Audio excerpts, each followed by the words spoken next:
తన పేరుని మార్చుకున్నారని తెలిసిన దగ్గర నుంచి, అధికారికంగా తెలిసిన దగ్గర నుంచి, గుంటూరు నుంచి ప్రత్యేకంగా వచ్చి వారిని అభినందించాలనే ఉద్దేశంతో చాలా రోజుల నుంచి ప్రయత్నం చేస్తున్నాను.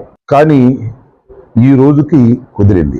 ఎందుకు ఆయన్ని అభినందించాలని అనుకుంటున్నానంటే, నాకు చాలా కాలం నుంచి వారు పరిచయస్తులు. ముఖ్యంగా నేను న్యాయవాద వృత్తి చేస్తున్నప్పుడు, శాసనసభ్యుడిగా కాకముందు, దట్టు వంగవీటి మోహన్ రంగా గారి హత్యకు ముందు ఒక చరితాత్మకమైనటువంటి మీటింగ్ విజయవాడ నడిబొడ్డులో కాపునాడు పేరుతో జరిగినప్పుడు ముద్రగడ పద్మనాభం గారు తెలుగుదేశంలో ఉన్నారు.